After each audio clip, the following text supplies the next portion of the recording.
श्री ब्रह्मचैतन्य गोंदवलेकर महाराज यांचे प्रवचन 26 फेब्रुवारी.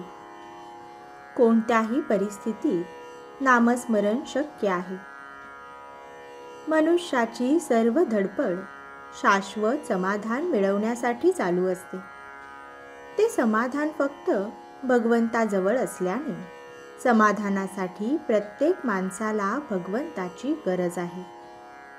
आपल्या सर्व धडपडीतून भगवंताच्या प्राप्तीचे समाधान आपल्याला मिळत नाही आणि त्याला परिस्थिती कारणीभूत आहे असे सर्वजण सांगतात.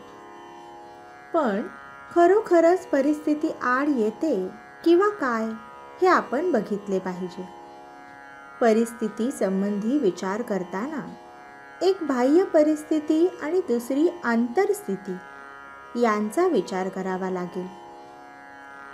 बाह्य परिस्थितीचा विचार करताना प्रथम आपली शरीर प्रकृती आड येते. ही प्रकृती कशीही असली तरी भगवंताचे स्मरण आपल्याला करता येईल की नाही?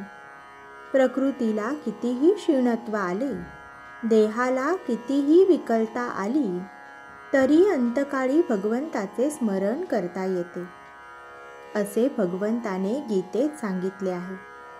देहाची अवस्था कोणतीही असली तरी त्यामध्ये नामस्मरण करता येत नाही हे म्हणणे काही बरोबर नाही. तेव्हा प्रकृती आड येते असे म्हणणे कितपत संयुक्तिक ठरेल? पुष्कळ लोक आर्थिक अडचणी संबंधी कुरकुर करतात.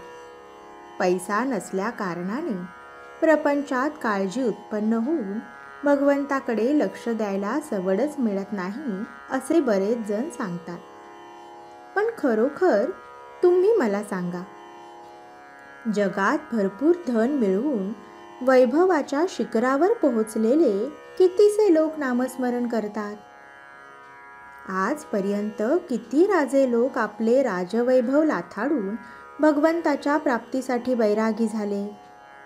आपल्याजवळ पैसा नसणे हे भगवंताच्या प्राप्तीच्या आड येते हे म्हणणे बरोबर नाही. उलट पैसा हा भगवंताची निष्ठा फार कमी करतो. पैसा असला की आपल्याला एक आधार आहे असे वाटते. म्हातारपणी आपल्याला उपयोगी पडावा म्हणून पैसा साठवायचा प्रयत्न करावा. तर मी म्हातारपणापर्यंत जगेन याची खात्री कोणी द्यावी? सुख समाधान हे पैशावर अवलंबून नाही. प्रत्येकाची गोतावळी ठरलेली आहे.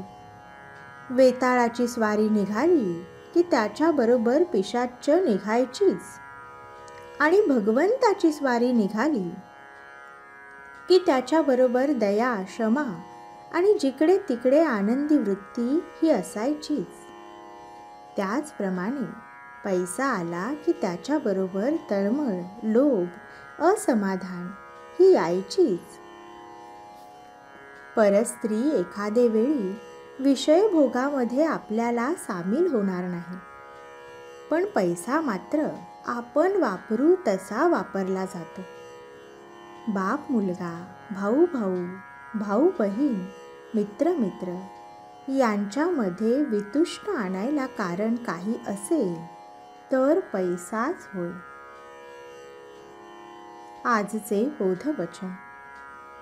आपण पैसा साठवला तर गैर नाही, पण त्याचा आधार न वाटावा. अनुसंधानाच्या आड त्याला येऊ देऊ नये. जानकी जीवन स्मरण जय जय राम.